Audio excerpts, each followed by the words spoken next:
Now we are going to talk about ions. So up until this point, we have considered every atom I've given to you neutral. So the protons equal the number of electrons.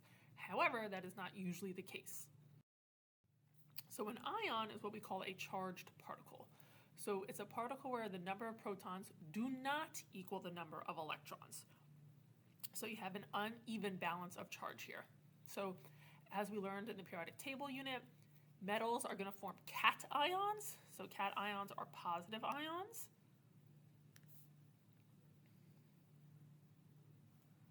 And then nonmetals form anions. Anions are negative ions.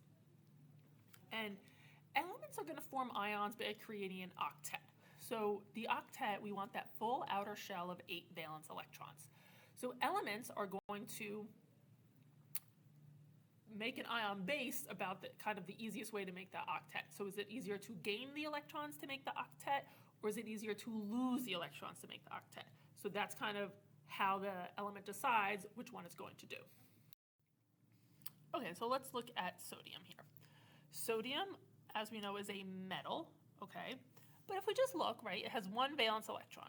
So it really has 2 choices. It could lose this 1 electron, and then the underneath, that second energy shell is going to be full, or it could gain 7. Okay, it's going to be easier to lose 1, and it's a metal, so it should be losing 1. So it loses 1 electron.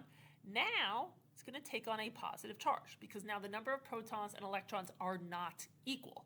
So therefore, it has a positive charge. It lost a negative, so it becomes positive.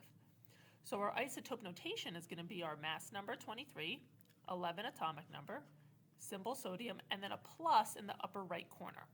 So usually we don't have a plus or minus or anything in the upper right, because up until this point, we have been considering the atom to be neutral. But now it's not neutral, so we do have to designate what that charge is. You could also write 2311 Na1 plus.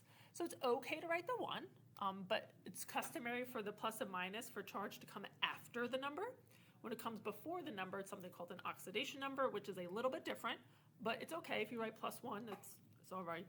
Just know that when you see 1 plus, it does mean the same thing. All right, let's look at chlorine. So chlorine has 1, 2, 3, 4, 5, 6, 7 valence electrons. It is a non-metal. So again, we could lose all 7, and that second energy level would be full, or we could just gain 1. So it's going to gain 1 electron. So gain 1 electron there. Now we have to designate that as a negative charge, because you're adding a negative charge to that, okay?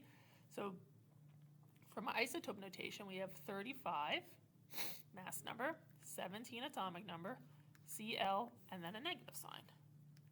And just like we said with sodium, you could have 35, 17, chlorine, 1 minus. So again, to get the charge, you could also think about, total number of protons and electrons. So chlorine has 17 protons, and then in this picture here we have 1, 2, 3, 4, 5, 6, 7, 8, 9, 10, 11, 12, 13, 14, 15, 16, 17, 18 electrons. All right, well, if I do, you can see here, you have more electrons than protons, so the electrons are going to weigh out. You could also say charge equals protons minus electrons. So 17 minus 18 equals negative 1. So that's where that kind of 1 minus is coming from, in case you didn't see it there.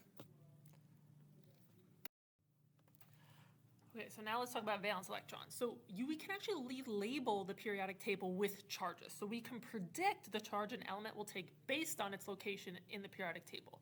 So if you remember, group 1 has 1 valence, 2 valence, then we skip over 3, 4, 5, 6, 7, 8.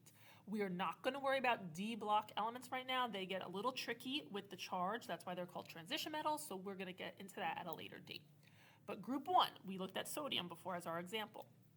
Everything in group 1 has 1 valence electron. So everything in group 1 is going to behave similarly when it becomes an ion. So everything in group 1 is going to lose 1 electron. So when it does that, everything takes on a 1 plus charge. So if you have your periodic table out, make sure you label that. Group 2. Everything in group 2 has 2 valence electrons, right? So again, these are all metals. They're going to lose those 2 valence electrons to create an ion. So everything here is going to take on a 2 plus charge. Skipping over the D block elements. Going to group 13 here, boron's group. This has 3 valence electrons. So again, you can lose 3 or gain 5 to get to that 8. They're going to lose 3. So it's going to be a 3 plus. All right, now, group 14 is a little wacky, okay? Some things in group 14 are going to lose. If they're metals, if they're non-metals, they're gain, but we kind of really don't talk about carbon and silicon too much with ions. So for now, we're just going to label that 4 plus minus, and we'll kind of see what happens when we use elements in that group. All right, group 15, this is kind of where it switches over, because now we have 5 valence electrons. So I could gain 3 or lose 5. I'm going to gain 3. So I'm going to label this as 3 minus. Same thing, 6 valence, group 16, lose 6, gain 2. I'm going to gain 2, 2 minus. Group 17, I could lose 7 or gain 1. I'm going to gain 1. And group 18, as we know, they already have a full outer shell, so they're not going to do anything with an ion.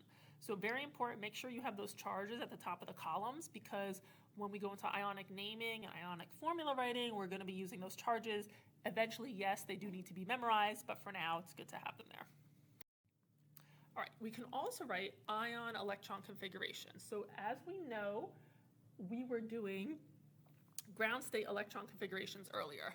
Okay, but now we have an ion, so the electron configuration will be slightly different. So steps to do this, you write your regular ground state configuration, then add or subtract the correct number of electrons.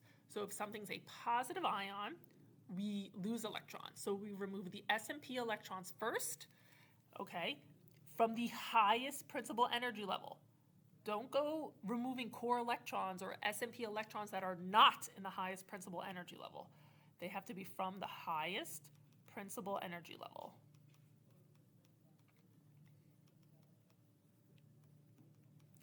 If you still need to remove more, then we go to the D sublevel electrons and remove those.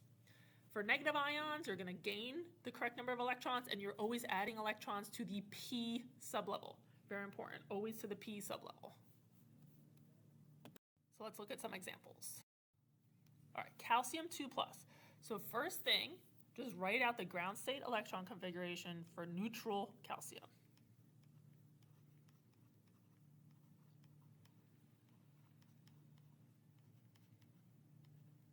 All right, this is the ground state neutral electron configuration. Now, this is a 2+, which means it lost 2 electrons. So again, we remove S and P electrons from the highest principal energy level. Our highest principal energy level is 4. I have 2 electrons there in the S, so I would remove these electrons. So my final answer is going to look like this. This is the ion electron configuration for Ca2+. All right, phosphorus. I'm going to write out the ground state neutral electron configuration. This is my ground state neutral. Now this is a 3-, so it's going to gain 3 electrons. It will always gain 3 electrons to the P sublevel. So this 3 is going to become a 6. 3 plus 3 is 6. So this is my final answer for P3-, the phosphide ion. And notice, phosphorus has 15 electrons. If I gain 3, it's now going to have 18 electrons, which then means it should look like argon. Same thing with the calcium. Calcium has 20 electrons when it's neutral. If I lose 2, I'm down to 18. It should look like argon. So that's kind of another way to think about this. Okay, my next 2 examples are D block elements. So if you are in chemistry honors, please, please, please make sure you are writing down these examples. In chemistry E, watch these examples. You don't really need to write them down necessarily. You will not be tested on these, but it's just good to have exposure to them. All right, so vanadium. 3 plus. So I'm going to write out my E-config for vanadium, just regular old neutral vanadium.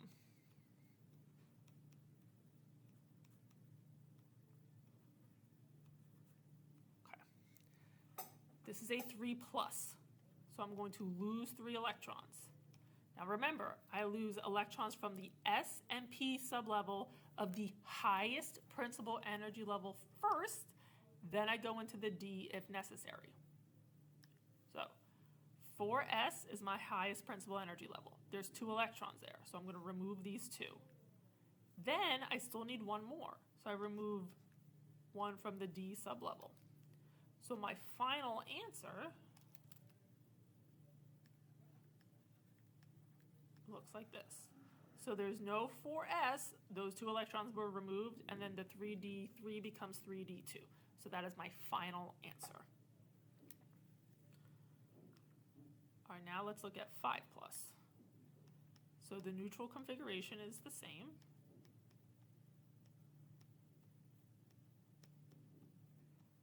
Four S2, 3d3. So again, I lose the S and P electrons from the highest principal energy level first. The highest principal energy level is 4. So I'm going to remove my 4s2 electrons. That's 2. I still have 3 more to go. My 3d3 is the next kind of highest in energy, so I remove all 3 of those. That makes 5, 2 plus 3. So I get rid of all of these. This is my final answer for vanadium 5 plus.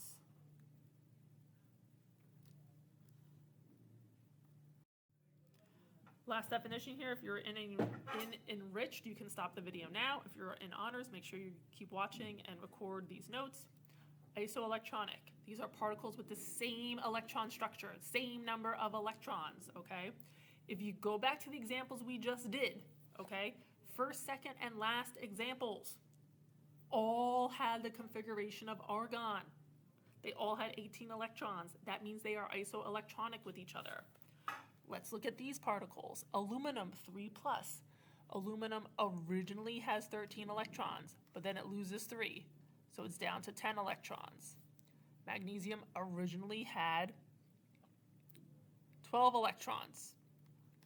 It lost 2, down to 10. Sodium originally had 11, loses 1, down to 10. Hopefully you see the pattern here. Neon has 10, fluorine minus has 10, oxygen 2 minus has 10, nitrogen 3 minus has 10. Remember, these negatives are going to gain. So why are these particles isoelectronic? They all have the same number of electrons. They have the same electron structure. So that's our definition for isoelectronic.